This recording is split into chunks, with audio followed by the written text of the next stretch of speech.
Hello दोस्तों, कैसे हैं आप लोग। मेरा नाम दीपांशु राजपूत है और मैंने यूपी बोर्ड क्लास 12 में डिस्ट्रिक्ट रैंक 4 गेन की है। तो आज की इस बेहतरीन क्लास में मैं आप सभी बच्चों को बताऊंगा कि हिंदी की टॉप 100 रचनाएं। आज मैं आपको 100 सबसे ज्यादा पूछी जाने वाली रचनाएं बताऊंगा जो कि वीआईएमपी मतलब 2016 में आई, 17 में आई, 19 में आई, 21 में आई, 2023 में आई, 24 में आई, 25 में आई और 26 में आने के जिनके चांस बन रहे हैं, वो मैं आपको टॉप 100 रचनाएं कराऊंगा। दोस्तों, मैं आपको बता दूं कि बहुत से बच्चे बोल रहे थे क्या इस चैनल पर रेगुलर क्लास चलेंगी।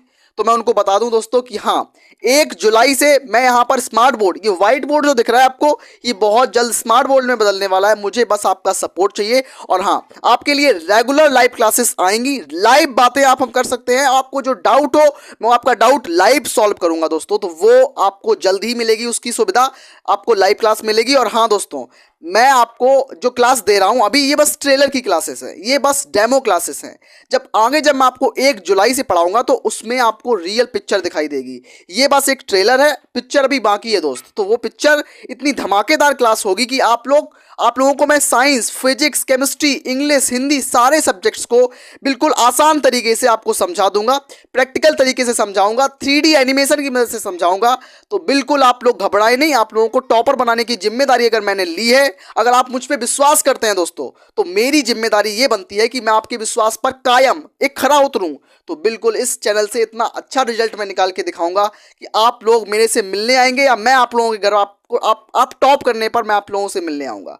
तो ये मुझे विश्वास है और मैं पूरा जेन्युइन तरीके से आपको पढ़ाऊंगा। मैं जानता हूं कि हम लोग सब मिडिल क्लास फैमिली से आते हैं और हमारे घर में इतनी फाइनेंशियली हम लोग इतने स्ट्रांग नहीं होते, लेकिन हाँ, हमें बनना है फाइनेंशियली स्ट्रांग, तो हमें पढ़ाई करनी होगी। शिक्षा उस शेरनी का दूध है जिस बच्चे ने पिया है वो दहाड़ा है। तो आप लोग बस एक एजुकेशन के पैथवे पर रहे और आगे पढ़ाई करते रहें और 12th के लेवल पर इतनी अच्छी से पढ़ाई करें कि पूरी साल एक बहुत अच्छे से रोड मैप बना पाएं। तो आइए शुरू करते हैं दोस्तों, हिंदी की टॉप 100 मोस्ट इंपॉर्टेंट रचनाओं को देखते हुए। हमारी पहली रचना बोलती है दोस्तों, ये रचना जो है वो वीआईएमपी रचना है, वेरी इंपॉर्टेंट रचना है और ये 2016 में आई है और 2018 में आई है और आगे भी रचना आई हुई है, लेकिन मेरे पास जगह नहीं थी दोस्तों, इसलिए मैंने लिखा नहीं इस चीज को। क्वेश्चन क्या बोल रहा है कि नागरी प्रचारणी सभा की स्थापना किसने की? तो रामचंद्र शुक्ल ने? नहीं। श्याम सुंदर दास ने? बिल्कुल सही आंसर है। इसका राइट आंसर जो होगा वो होगा श्याम सुंदर दास। तो नागरी प्रचारणी सभा की स्थापना किसने की? श्याम सुंदर दास जी ने की। ठीक है, दूसरा क्वेश्चन हमारा वो भी वीआईएमपी क्वेश्चन है। ये 2016 में आया, 2017 में आया, उसके बाद भी ये क्वेश्चन रिपीट हुआ है। इस क्वेश्चन का आंसर क्या होगा दोस्तों? वीर गाथा काल के कवि कौन है? वीर गाथा काल, आदि काल, भक्ति काल, रीति काल, आधुनिक काल, ये हमारे काव्य साहित्य के काल होते हैं। जैसे कि भारतेंदु योग, द्विवेदी योग, छायावादी योग, छायावादोत्तर योग, ये काल होते हैं। जैसे कि आदि काल है, आदि काल का दूसरा नाम वीर गाथा काल है। तो वीर गाथा काल के कवि का नाम क्या है? चंदर बरदाई। तो वीर गाथा काल के कवि का नाम चंदर बरदाई है। भूषण नहीं होगा, केशव नहीं होगा, छत्रसाल नहीं होगा, चंदर बरदाई होगा। चंदर बरदाई वीर गाथा काल के कवि हैं दोस्तों। तो आइए बढ़ते हैं अपने आगे वाले दोस्तों। हम आ चुके हैं अपनी तीसरी और चौथे नंबर की रचना को लेकर, जो कि है सबसे ज्यादा जरूरी रचना। आइए देखते हैं, ये वेरी इंपॉर्टेंट रचना है और बोर्ड 2017 में, बोर्ड 2019 में, बोर्ड 2022 में लगातार पूछी गई है और बोर्ड 2026 में पूरी चांस है कि ये आ सकती है आपकी रचना। अगर आपको पूरे 10 नंबर सिक्योर करने हैं तो आप लोग इन सभी रचनाओं को, टॉप 100 रचनाओं को जरूर तैयार कर लेना दोस्तों। मेरी रिक्वेस्ट है सभी बच्चों से कि वीडियो को शुरू से लेकर अंत तक मैं जितनी भी रचनाएं कराऊं उन रचनाओं को रट लो। अगर आप नहीं याद कर पा रहे हो तो उनका नोट्स बनाओ और उनको 10 दिन में, 20 दिन में याद कर लो। ये आपकी जिम्मेदारी है दोस्तों, उनको नोट्स बनाकर उनको याद करने की। दोस्तों आप लोग इसकी रिस्पॉन्सिबिलिटी लीजिए। भारतेंदु युग से पूर्व लेखक, मतलब हमारे पास 4 युग होते हैं, भारतेंदु युग, द्विवेदी युग, छायावादी युग, छायावादोत्तर युग। सबसे पहला युग होता है भारतेंदु युग, लेकिन भारतेंदु युग से भी पहले, भारतेंदु युग से पहले के लेखक कौन है? तो भारतेंदु युग से पूर्व लेखक कौन है? सदा सुखलाल हैं? क्या वो चंद्रधर शर्मा गुलेरी जी हैं? क्या वो श्याम सुंदर दास हैं? या फिर राय कृष्ण दास हैं? तो इन चारों में से जो राइट आंसर होगा दोस्तों वो होगा मुंशी सदा सुखलाल। मुंशी सदा सुखलाल जो है वो भारतेंदु युग से पूर्व लेखक है, मतलब भारतेंदु युग से पहले के लेखक है दोस्तों। आइए का बात करते हैं क्वेश्चन नंबर 4 की। ये क्वेश्चन क्या बोल रहा है कि वेरी इंपॉर्टेंट क्वेश्चन है। ये बोर्ड 2015 में, बोर्ड 2019 में, बोर्ड 2024 में आया है। ये बोर्ड 2026 में भी आ सकता है दोस्तों, तो आप लोग इसको याद कर लेना। आधुनिक गद्य का जनक किसे माना जाता है, मतलब हिंदी का जनक किसे माना जाता है। कोई आपसे पूछे कि who is the father of Hindi, Hindi के जनक कौन है, हिंदी का जन्मदाता कौन है, तो हिंदी के जन्मदाता हैं गुलाब राय, या फिर भारतेंदु हरिश्चंद्र, या फिर हजारी प्रसाद द्विवेदी, या फिर रामचंद्र शुक्ल। तो इसका जो राइट आंसर होगा, हिंदी गद्य का जनक जो होता है वो है भारतेंदु हरिश्चंद्र, यानी कि भारतेंदु जी इसके राइट आंसर हो जाएंगे दोस्तों। तो बढ़ते हैं पांचवें और छठवें नंबर क्वेश्चन की तरफ। चलिए दोस्तों, पांचवें और छठवें मोस्ट इंपोर्टेंट क्वेश्चन पर मोस्ट इंपोर्टेंट रचनाओं को देखते हैं। आइए, पांचवा क्वेश्चन हमारा हमसे क्या बोल रहा है, ये धमाकेदार क्वेश्चन मैं आपके सामने लेके आया हूं। ये 2019, 2021, 2023, 2024, 2025, अब देख लो दोस्तों कितना दमदार क्वेश्चन मैं लेके आया हूं, कितनी औकात है इस क्वेश्चन की 2026 बोर्ड में आने की। तो आइए देखो दोस्तों, मैं आपको वही क्वेश्चन करा रहा हूं जो आपके लिए सबसे ज्यादा जरूरी है, जो वेरी इंपॉर्टेंट क्वेश्चन है, या आपके बोर्ड एग्जाम में आ सकते हैं। मतलब आने लायक क्वेश्चन मैं करा रहा हूं, जो आपके 2026 में जो रचनाएं आएंगी, मैं उन सभी रचनाओं को, वो टॉप 100 रचनाओं को मैं करा दूंगा दोस्तों। तो क्वेश्चन क्या बोल रहा है कि महावीर प्रसाद द्विवेदी द्वारा संपादित पत्रिका का नाम बताओ।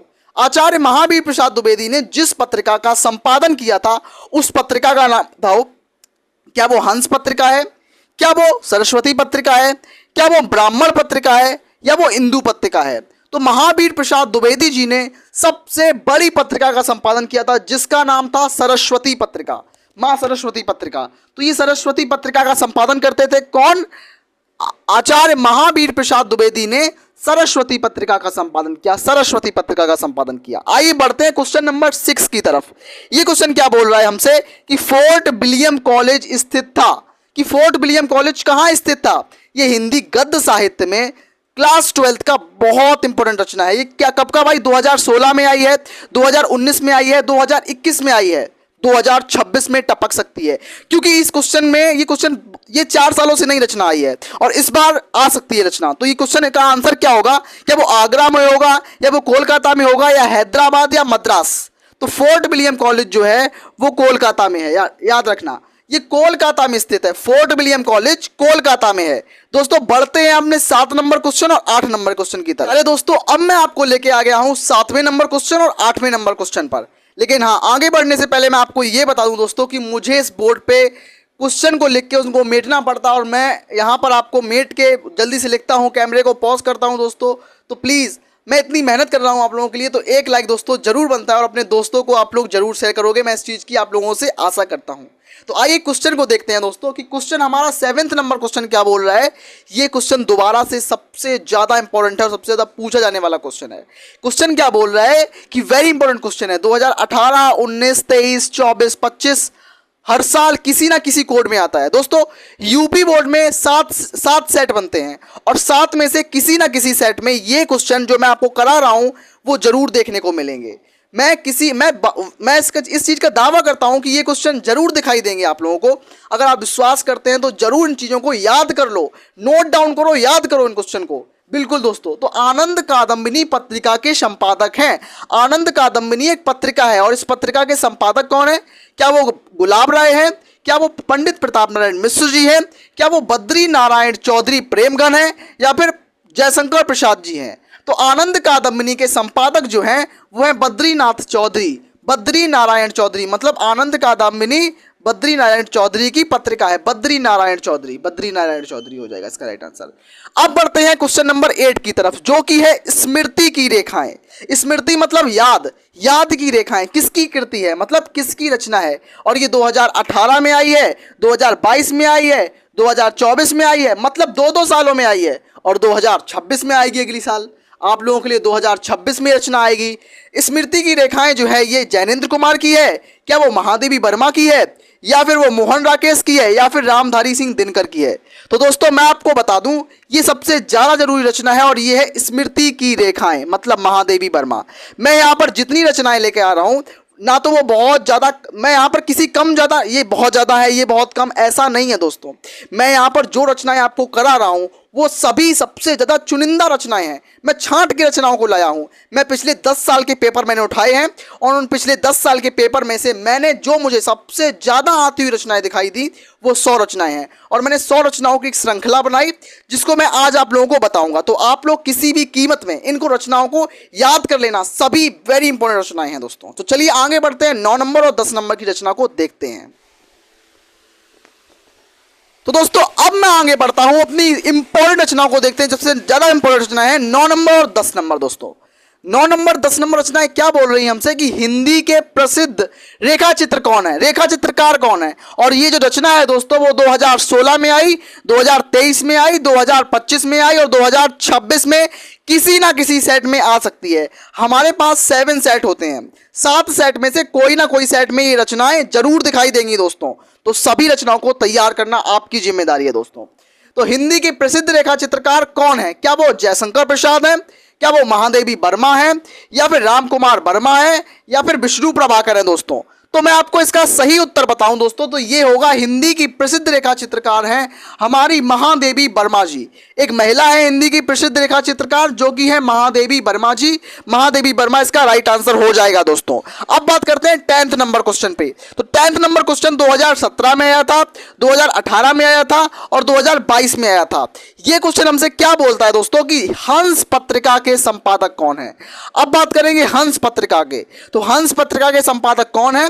क्या वो सूर्यकांत त्रिपाठी निराला जी हैं, या फिर प्रेमचंद्र जी हैं? प्रेमचंद्र मतलब मुंशी प्रेमचंद्र, मुंशी प्रेमचंद्र जी हैं जिनको हम उपन्यास सम्राट कहते हैं। तो मुंशी प्रेमचंद्र कौन है? उपन्यास के सम्राट, उपन्यास, ये उपन्यास के सम्राट हैं दोस्तों। तो मुंशी प्रेमचंद्र को उपन्यास का पिता कहा जाता है, पिता माना जाता है, सम्राट माना जाता है मुंशी प्रेमचंद्र को। क्या महावीर प्रसाद द्विवेदी जी हैं या फिर राहुल संस्कृत्यायन है? तो हंस पत्रिका के संपादक हमारे मुंशी प्रेमचंद्र जी होंगे, यानी कि इसका राइट आंसर ऑप्शन नंबर 2 हो जाएगा दोस्तों। तो बढ़ते हैं आगे नंबर क्वेश्चन 11वें नंबर क्वेश्चन और 12वें नंबर क्वेश्चन पर। और हाँ दोस्तों, अगर आप चाहते हैं इन सब क्वेश्चन को देखना तो आप नोट्स कर लो, इनको नोट बना लो। अगर नोट नहीं बना रहे तो साथ साथ स्क्रीनशॉट लेके चलो, स्क्रीनशॉट लो और आप बाद में इसको अपने नोट्स में लिख लेना दोस्तों। तो चलते आगे वाले क्वेश्चन की तरफ। तो दोस्तों अब मैं आपको लेके आ गया हूं क्वेश्चन नंबर 11 और क्वेश्चन नंबर 12 की तरफ। तो आइए बात करते हैं क्वेश्चन नंबर 11 की। ये क्वेश्चन क्या बोल रहा है कि तिब्बत यात्रा के लेखक हैं हिंदी की सबसे ज्यादा जरूरी रचनाएं। मैं आपको बता रहा हूं ये रचनाएं जो है वो बोर्ड 2026 वाले बच्चों के लिए सबसे ज्यादा जरूरी रचनाएं हैं। ऑब्जेक्टिव क्वेश्चन 10 आते हैं, तो आज की रचनाओं के बाद मैं आपको सारे 10 क्वेश्चन टॉप में करा दूंगा। हाँ दोस्तों, इसमें आज मैं पार्ट 1 में 50 क्वेश्चन कराऊंगा और पार्ट 2 में भी 50 कराऊंगा। तो हो सकता है इसमें आज 50 कराए जाएं या फिर पूरे 100 करा दिए जाएं, अभी मैं टाइम नहीं देख रहा हूं दोस्तों। तो आइए, तिब्बत यात्रा के लेखक कौन है? ये 2016 में आई, 2023 में आई, 2025 में आई। तो सबसे ज्यादा जरूरी रचना है और 26 में आने के चांस बन रहे हैं इस रचना के। अज्ञे जी नहीं है इसके लेखक, राहुल संकृत्यायन हो सकते हैं, मोहन राकेश नहीं है इसके लेखक, राय कृष्णदास नहीं है। तो तिब्बत यात्रा के लेखक हैं मोहन राकेश जी। तिब्बत यात्रा के लेखक हैं राहुल संस्कृत्यायन जी। तो तिब्बत यात्रा के लेखक हैं राहुल संस्कृत्यायन जी, याद रखना। और मेरे फेवरेट राइटर कौन है? अज्ञे जी। मेरे सबसे ज़्यादा पसंदीदा राइटर का नाम है, लेखक हैं सबसे ज़्यादा पसंद मैं जिनको करता हूँ, उनकी कविताएं, उनकी जो कहानियाँ, उपन्यास सब कुछ मुझे पसंद है, वो है अज्ञे जी। तो अज्ञे जी की रचनाएं मुझे सबसे ज़्यादा अच्छी लगती हैं दोस्तों। तो अज्ञे जी मेरे प्रिय कवि हैं। उसके बाद निम्न में से कौन प्रसिद्ध आलोचक है? तो ऐसा कौन सा है जो प्रसिद्ध आलोचक है? और ये सबसे ज्यादा पूछी गई रचना है, VIMP रचना है, वेरी इंपॉर्टेंट रचना है। 2012 में, 2014 में, 2019 में, 2023 में ये बार बार रचना आई है और यूपी बोर्ड के किसी ना किसी सेट में टपक पड़ती है रचना कि निम्न में से कौन प्रसिद्ध आलोचक हैं। ऐसे कौन से कवि हैं जो सबसे ज्यादा प्रसिद्ध हैं बुराई के लिए, आलोचना करने के लिए? तो वो हैं हमारे और सबके प्यारे रामचंद्र शुक्ल जी। जयशंकर प्रसाद जी नहीं होंगे, हजारी प्रसाद द्विवेदी जी नहीं होंगे, महादेवी वर्मा भी नहीं होगी। इसका राइट आंसर होगा रामचंद्र शुक्ल जी, आचार्य रामचंद्र शुक्ल जी हैं इसके राइट आंसर। प्रसिद्ध आलोचक हमारे आचार्य रामचंद्र शुक्ल जी हैं दोस्तों। तो आइए बढ़ते हैं हमारे क्वेश्चन नंबर 13 और 14 की तरफ। तब तक के लिए आप इनको स्क्रीनशॉट कर लीजिए दोस्तों। तो दोस्तों अब मैं लेके आ गया हूं आपके पास 13 नंबर, 14 नंबर और 15 नंबर के सबसे ज्यादा मोस्ट रिपीटेड MCQs के बारे में, सबसे ज़्यादा मोस्ट रिपीटेड रचनाओं के बारे में। तो आइए इनको शुरू करते हैं दोस्तों। हाँ, एक बात आपको बता दूं दोस्तों कि मेरे पास स्मार्ट बोर्ड नहीं है, ये वाइट बोर्ड है। मैं सभी रचनाओं को लिखता हूँ, उसके बाद मेटता हूँ, फिर उसको दोबारा लिखता हूँ, फिर मेटता हूँ। बहुत ज़्यादा मैं मेहनत कर रहा हूँ दोस्तों, तो प्लीज़ एक लाइक जरूर करना दोस्तों। अगर आपको मेहनत अच्छी लग रही हो तो एक लाइक जरूर कर देना दोस्तों। तो आइए शुरू करते हैं। सरदार पूर्ण सिंह का लेखन युग क्या है? ये वेरी इंपॉर्टेंट रचना है और 2023 में 2022 में लगातार पूछी गई है। 2 सालों में लगातार आई कुछ रचना है। तो सरदार पूर्ण सिंह का लेखन युग, क्या वो भारतेंदु युग है? क्या उन्होंने द्विवेदी युग में काम किया? क्या सरदार पूर्ण सिंह ने छायावादी युग में काम किया, या सरदार पूर्ण सिंह ने छायावादोत्तर युग में काम किया? तो इसका राइट आंसर जो होगा दोस्तों, जो सरदार पूर्ण सिंह हैं, इन्होंने द्विवेदी युग में काम किया दोस्तों। तो सरदार पूर्ण सिंह जी का लेखन युग जो होगा वो द्विवेदी युग होगा दोस्तों। और मेरा भी द्विवेदी युग सबसे ज़्यादा पसंदीदा युग है। सबसे अच्छे लेखकों का युग द्विवेदी युग होता है दोस्तों। हाँ, और छायावादी युग भी अच्छे लेखकों का युग माना जाता है, जिसमें महादेवी वर्मा आती हैं, इसके अंदर जयशंकर प्रसाद आते हैं, मुंशी प्रेमचंद छायावादी युग के अंदर ही आते हैं दोस्तों। आप लोग इन चीज़ों को तैयार कर लेना दोस्तों, प्लीज़ तैयार कर लेना। 14 नंबर क्वेश्चन क्या बोलता है हमसे? ये क्वेश्चन बोलता है कि 84 वैश्वन की वार्ता, 84 वैश्वन की वार्ता किसकी रचना है? इसके लेखक का नाम बताओ। 84 वैश्वन की वार्ता के लेखक का नाम बताओ। और ये रचना जो है दोस्तों वो सब बहुत ज़्यादा जरूरी है, वेरी इंपॉर्टेंट रचना है। मतलब आज मैं जितनी रचनाएं लेके आया हूँ सारी वेरी इंपॉर्टेंट रचनाएं हैं। मैं कोई ऐसी मतलब कोई भी हर रचना उठा के नहीं लेके आया हूँ। आज मैं वही रचना लेके आया हूँ जो सबसे ज़्यादा रिपीट हुई है, मोस्ट रिपीटेड रचनाएं मैं आज लेके आया हूँ। ये 2013 में, 2019 में, 22 में, 21 में आई हुई रचनाएं हैं, तो इसीलिए मैं इसको लेके आया हूं। जैनेन्द्र कुमार 84 वैश्वन वार्ता के लेखक क्या जैनेन्द्र कुमार होंगे? क्या नाभादास होंगे? क्या गोकुलनाथ होंगे? क्या मथुरानाथ शुल्क होंगे? तो 84 वैश्वन की वार्ता के लेखक होंगे नाभादास। नाभादास राइट आंसर हो जाएगा, नाभादास। तो 84 वैश्वन की वार्ता के लेखक नाभादास हो जाएंगे दोस्तों, याद रखना इस चीज को। भारतेंदु युग के लेखक हैं, भारतेंदु युग के लेखक कौन हैं? क्या वो पंडित प्रताप नारायण मिश्र जी हैं, या महावीर प्रसाद द्विवेदी जी हैं, या जयशंकर प्रसाद जी हैं, या महादेवी वर्मा जी हैं? ये रचना 2020 से लेकर 2025 के बीच में अनगिनतों सेट में आई है। जितने सेट बनते हैं ना, किसी ना किसी सेट में टपक पड़ती है। तो इसका कोई फिक्स नहीं है कि इस साल में आई है, हर साल, ऑलमोस्ट हर साल रचना आई है ये। तो भारतेंदु युग के लेखक जो होंगे वो होंगे पंडित प्रताप नारायण मिश्र। पंडित प्रताप नारायण मिश्र भारतेंदु युग के प्रसिद्ध लेखक हैं दोस्तों। तो आइए दोस्तों बढ़ते हैं। 15 नंबर मैंने आपको बता दिया, 16, 17, 18 नंबर क्वेश्चन की तरफ बढ़ते हैं। लेकिन हाँ दोस्तों, आप इस चीज का स्क्रीनशॉट करके नोट डाउन जरूर करना दोस्तों।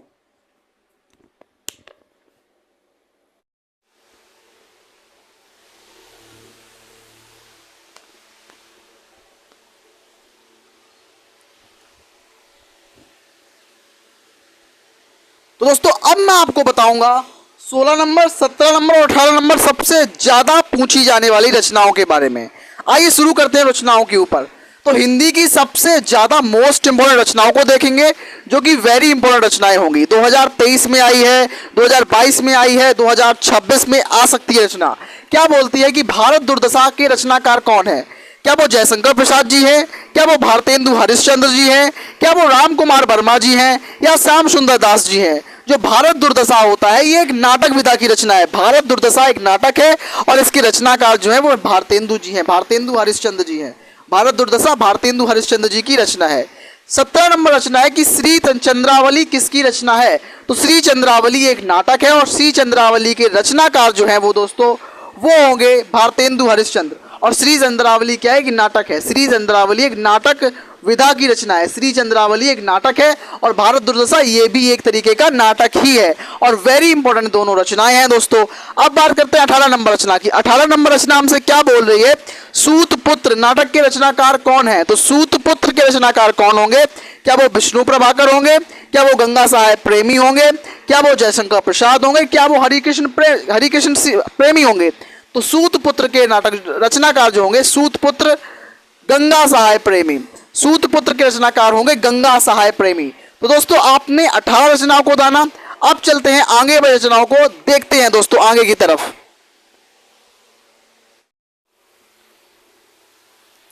तो प्यारे दोस्तों मैं दोबारा से लेकर आ गया हूं 19, 20, 21, यानी कि अपने पार्ट 1 के अंदर मैं आपको 19 नंबर, 20 नंबर, 21 नंबर रचनाएं बताने जा रहा हूं। ये सभी रचनाएं दोस्तों जो हैं वो सभी मोस्ट रिपीटेड रचनाएं हैं।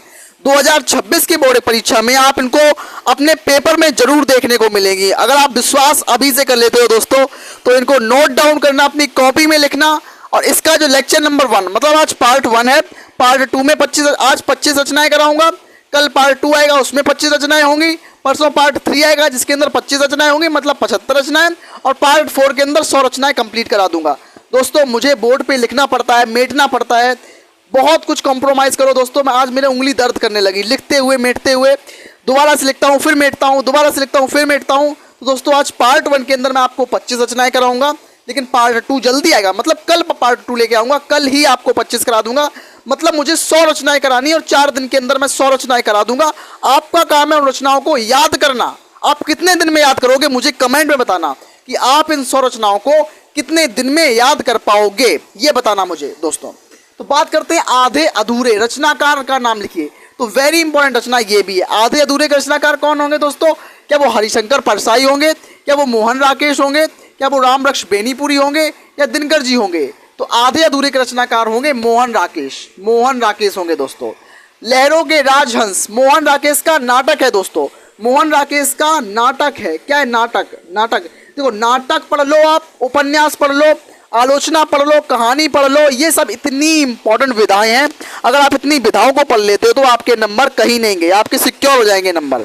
तो लहरों के राजहंस किसकी रचना है? मोहन राकेश की रचना है। मोहन राकेश, ये मोहन राकेश। तो मोहन राकेश बहुत जरूरी है इनकी रचनाओं को पढ़ना। संयोगिता स्वयंवर के लेखक कौन है? वेरी इंपॉर्टेंट रचना है। संयोगिता स्वयंवर के लेखक कौन है दोस्तों? क्या वो श्याम सुंदर दास है? नहीं। क्या वो पदम सिंह है? नहीं। क्या वो बालकृष्ण भट्ट है? नहीं। संयोगिता स्वयंवर लाला श्रीनिवास दास की रचना है। निवास दास की रचना है। संयोगिता स्वयंवर निवास दास की रचना है। तो दोस्तों आगे बढ़ते हैं, अपनी 22 नंबर, 23 नंबर और 24 नंबर रचना को देखते हैं और समझते हैं दोस्तों। चलिए आगे। तो मैं आ चुका हूं 22 नंबर, 23 नंबर, 24 नंबर रचना को लेकर। तो शुरू करते हैं, इसको हम बताते हैं आपको। तो अंधेर नगरी, मतलब ये वेरी इंपॉर्टेंट रचना है हमारी। क्वेश्चन क्या बोल रहा है कि अंधेर नगरी किस विधा की रचना है? क्या वो कहानी है, नाटक है, निबंध है, उपन्यास, आलोचना, क्या है? वो किस विधा की रचना है? तो अंधेर नगरी एक नाटक है। अंधेर नगरी एक नाटक विधा की रचना है, याद रखना दोस्तों। उसके बाद आवारा मसीहा के लेखक कौन है और इसकी विधा क्या होती है? तो आवारा मसीहा एक तरीके की जीवनी है। आवारा मसीहा क्या है? जीवनी है, मतलब किसी के जीवन के ऊपर लिखी गई जीवनी है। और इसके लेखक जो होंगे वो विष्णु प्रभाकर होंगे। आवारा मसीहा विष्णु प्रभाकर होंगे। यशपाल नहीं होंगे, अज्ञे नहीं होंगे, नगेंद्र नहीं होंगे। 24 नंबर क्वेश्चन, हिंदी का उपन्यास सम्राट किसे माना जाता है? मैं आपको बता चुका हूं दोस्तों कि हिंदी का उपन्यास सम्राट किसे माना जाता है। मुंशी प्रेमचंद्र को, जयशंकर प्रसाद को नहीं, महादेवी वर्मा को नहीं, रामचंद्र शुक्ल को नहीं दोस्तों। तो आइए अपने 25 नंबर क्वेश्चन पर बढ़ते हैं। और आज पार्ट 1 का आखिरी क्वेश्चन है दोस्तों। ये पार्ट 1 है और पार्ट 1 में 25 क्वेश्चन मैं कराऊंगा आपको, फिर पार्ट 2 कल आएगा दोस्तों। तो चलते हैं 25 नंबर क्वेश्चन की। तो दोस्तों हमारा पार्ट 1 था ये, मैंने आज आपको पार्ट 1 बताया और पार्ट 1 में 25 रचनाओं को बताया। कल पार्ट 2 आएगा, इसी टाइम पर पार्ट 2 लेके आऊंगा जिसमें 25 बताऊंगा। मतलब मैं आपकी सारी 100 रचनाएं करा दूंगा, 4 पार्ट के अंदर में करा दूंगा, जिससे आपका भी टाइम बचेगा और मुझे भी टाइम मिलेगा। और मैं आपको आज बहुत कुछ बताया, मैंने आपको बहुत कुछ समझाया दोस्तों। एक लाइक जरूर करना। और हाँ दोस्तों, हिंदी का प्रथम नाटक क्या है आपको कमेंट में बताना है। ये 25 नंबर क्वेश्चन है, हिंदी का प्रथम नाटक क्या है, इसको कमेंट में बताना है आप लोगों को। आप लोग इसका आंसर मुझे कमेंट में बताएंगे और जिसका आंसर सही होगा मैं उसको अपने कमेंट में पिन करूंगा दोस्तों। तो चलते हैं, आज का जो क्लास है बहुत अमेजिंग रही दोस्तों। मिलते हैं ऐसी बेहतरीन क्लास में, तब तक के लिए धन्यवाद दोस्तों।